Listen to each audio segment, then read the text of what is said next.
I was recently watching the new Mulan live-action movie, and there was just something about it that I couldn't get over, and it happens within the first minute of the movie, which begins like this. Believe it or not, that little piece of music, composed by Harry Gregson Williams, sent me down a rabbit hole through some surprising twists and turns, and ended up leading to, well, me. Let me explain. The reason why my ears perked up when I heard this is that it reminded me of this. It's uncanny, right?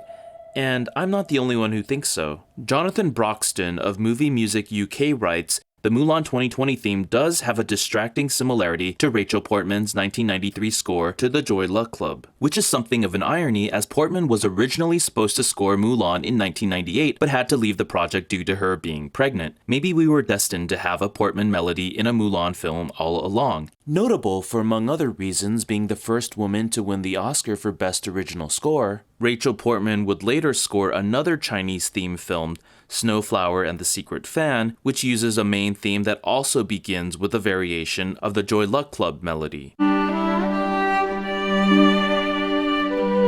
So it's not hard to imagine a world where the 1998 Mulan should have had this melody as its main theme too. And whether intentionally or accidentally, Harry Gregson Williams may have been channeling Rachel Portman to create the Mulan score that Portman never got to write herself. Or maybe there's something deeper going on? Both Mulan 2020 and Joy Luck Club begin with this melody, the minor 7th melodic leap up, followed by a minor 3rd leap down. The Mulan version has a few other notes within that minor 7th leap up.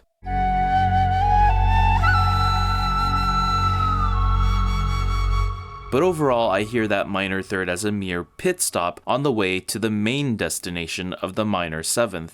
Now, minor 7th leaps aren't uncommon in music, but it's less common than other more popular melodic intervals. For one thing, it's a pretty big jump, nearly an octave, which means a lot of composers have used it over the years to represent faraway places.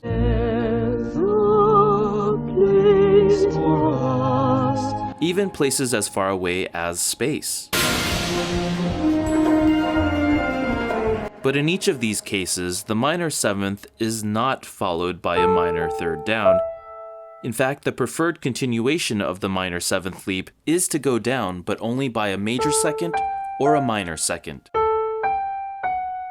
We hear that over and over again in There's a Place for Us and in the Star Trek theme. That's because the minor 7th leap is known as a tendency tone that wants to resolve a step or a half step down. This tendency is especially true when it's part of a dominant 7th chord, where the tendency tone is pushing downward while the leading tone is pushing upward, creating this wonderful tension that is perfectly resolved in a classical cadence. There are exceptions to this. The Mandalorian theme, yes, another property that Ming-Na Wen is involved in, begins on a perfect 5th alternating up and down, which is then followed by a minor 7th alternating up and down,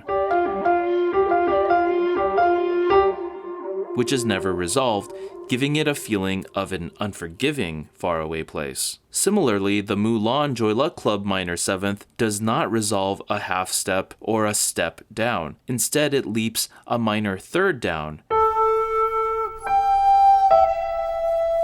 And actually, leap is the wrong word. It doesn't so much leap as it does glide or glissando or portamento down to a minor 3rd. That slide sort of sounds like a sigh, which definitely gives it an emotional quality. In fact, musicologist Sylvia Maltby calls this theme in Joy Luck Club the hope theme. Only hope. Only hoping best for you.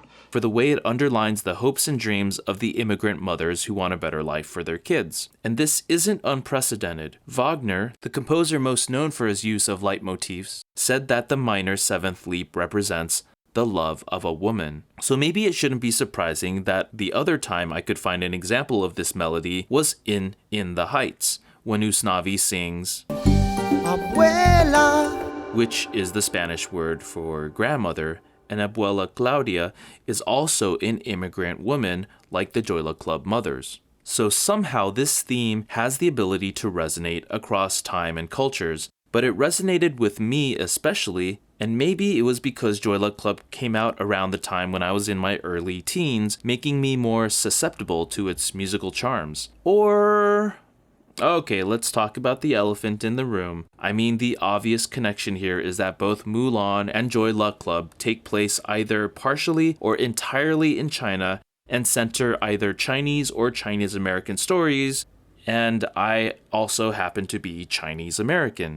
So does this mean that the melody is also Chinese in some fundamental way? Well, for starters, Chinese music is known for its use of the pentatonic scale, a 5-note scale which you've used if you've ever played just the black keys on the piano. Jerry Goldsmith used the pentatonic scale in his original theme for Mulan in 1998, which consisted of a simple pentatonic run going up and down. A theme which memorably plays during Mulan's decision to take her father's place and fulfill her family duty by cutting her hair, donning the family armor, and heading out to join the army. Oddly enough, this theme about family duty sounds remarkably similar to the satisfied pentatonic run in Hamilton, A toast to the groom, to the groom, to the groom, to the groom, which in previous videos I said represented family duty. So in light of that, it's not really surprising that the Hope theme can also be played using the notes of the pentatonic scale. But wait, there's more. At the beginning of both Mulan and Joyla Club, the melodies are played on a solo instrument, the same solo instrument, the flute. And not just any flute, but the bamboo flute, like the ones used in Chinese music, which is called a dizi. In fact, the bamboo flute is what makes those portamento slides easy to do. You just literally slide your finger over a hole to slide up or down to the next note. And the portamento slide is also being used to indicate a non-Western setting. For example, the beginning of the film features a narrator telling a story set in China. The old woman remembered a swan she had bought many years ago in Shanghai for a foolish sum. That's where you hear the bamboo flute portamento slide. Next, the story takes them on a boat to America, where you hear the portamento slide, but this time played on the Erhu, or Chinese 2-string violin. Then the woman and the swan sailed across an ocean many thousands of li wide, stretching their necks toward America. But when the story lands in America, it's the Western flute that plays the melody, without the portamento slide. For a long time now, the woman had wanted to give her daughter the single swan feather and tell her. So this East-West dichotomy in the story is mirrored in the music. And I feel compelled here to talk a little bit about the Erhu, which has been getting more attention as it's not just played in Chinese-themed movies like Kung Fu Panda, or in Chinese-themed video games like the World of Warcraft expansion Mists of Pandaria, or to represent general Asianness such as the Japanese ninjutsu master Splinter in the TMNT 2007 animated film.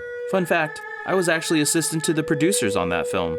But like the minor 7th leap, the Erhu is sometimes used to evoke otherworldliness, such as with the Vulcans in Star Trek. Star Trek composer Michael Giacchino explains, "I wanted to show that Spock was caught between two worlds. I felt that the Erhu was the perfect instrument to demonstrate that, a sound that is less familiar to Western orchestras with a beautiful voice that felt far away and nostalgic." Again, this idea of faraway places for some characters means outer space, but for other more insular characters, that might just mean Denver. About Schmidt's composer, Rolfe says the Erhu helped to depict the major cultural shift undergone by Jack Nicholson's character from Omaha to Denver. But Back to the Hope theme, my rabbit hole journey of this melody got way more intense after I saw another movie which also uses the melody, and yes, uses the melody in a Chinese themed story. Over the Moon came out on Netflix in October and really blew my mind because not only did I hear the Hope theme in the score,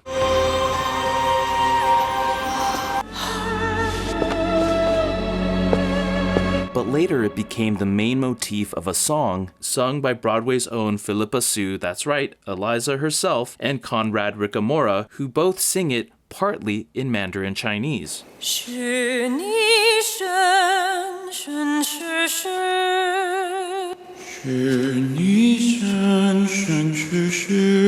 Here, the theme represents not the love of a mother, but an unrequited love of the moon goddess. So the meaning of this melody is still within the realm of longing and hope.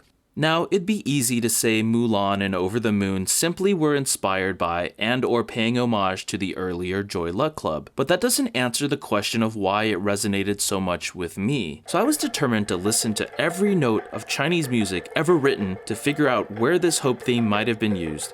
I got out my book of traditional Chinese sheet music, hoping to find the Hope theme, the seed, the original ancient source where all these other versions had sprung from. How could I crack this mystery and explain once and for all where this melody came from and why it seemed to matter so much to me? Now, wake up the ancestors. Actually, it didn't take long for me to figure it out. It turns out I've been listening to the minor 7th up, minor 3rd down phrase since I was a kid, even before the Joy Luck Club came out, and it turns out to be even more personal than I could have ever imagined. See, when I was a kid, I'd visit my grandfather at his apartment, where he was constantly listening to his version of musical theater, Beijing Opera. And he wasn't just a fan, he was actually a musician who performed in it and taught it. He was so good at it that if a friend ever saw him on the street, let's just say, they would have to address him as teacher out of respect. But it wasn't just his friends that acknowledged him. My grandfather even had his 15 minutes of Hollywood fame when he was cast as a Chinese musician in the film Red Corner. See this clip I've been showing? Those are actually my grandfather's hands. And as the story goes, he showed up to set for a full day of filming, which he found to be more trouble than it was worth. And then when they called him back the next day, he just didn't show up. But luckily, he showed up for me. About 15 years ago, I was asked to score a kung fu short film, so I had the idea of recording my grandfather on the Jinghu and composing him into the soundtrack. I asked, and he agreed to show up for a recording session. Because I knew nothing about Chinese opera or Chinese music in general, I just wanted to let him play whatever he wanted to play. And so he played 9 pieces in total, one of which was this aria.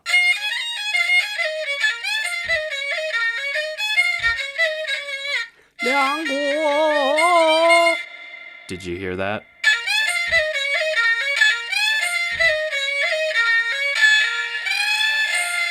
That's right, minor 7th up, minor 3rd down, the Hope theme. I later learned more about this piece. It's an aria called Two Countries, where the military strategist Zhuge Liang is giving a speech before a famous battle, the Battle of Red Cliffs. Zhuge Liang has predicted the wind would turn, and it has. And this moment in the opera is based on actual Chinese history in an era known as the Three Kingdoms, which has also inspired video games and films, including John Woo's epic 2-part movie called Red Cliff. And so I imagine when my grandfather performed or listened to or watched Two Countries being performed, for him it was like imagining this huge epic battle about to take place, kinda like me watching Yorktown and Hamilton. And on the day of our recording session, he chose to play this aria out of the dozens and hundreds of arias he could have performed, and he performed it accompanying himself on this instrument. The Jinghu is actually very similar to an Erhu, except it's a lot smaller and more high-pitched. If the Erhu is a cello, let's say, then the Jinghu is a violin or a fiddle. And it's called Jinghu because it's most notably used in Beijing Opera. While I can appreciate all of this now, as a kid I thought it was just a bunch of noise. Yet, even within that general disdain, I still found the minor 7th up, minor 3rd down to be catchy. I found it so catchy, in fact, that I turned that motif into the bass line of my own Kung Fu soundtrack,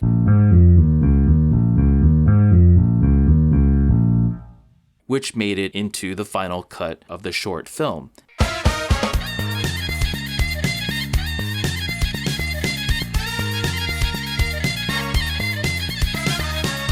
So I guess what I'm saying is that while I was busy examining all these other composers using this theme in their Chinese theme movies, I had forgotten that I had actually used this theme in my own film score of a Chinese themed movie. What began as a quest to discover a mysterious truth from a faraway land turned out to be an act of bearing witness to my own family, with a melody that itself represents family. In other words, I saw my reflection.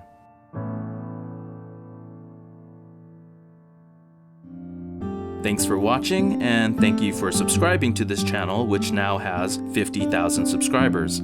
If you haven't subscribed yet, please do. I've got more Disney and musical theater analysis coming soon, including a Frozen follow-up, so check those out, stay healthy, and we'll see you back here. Peace.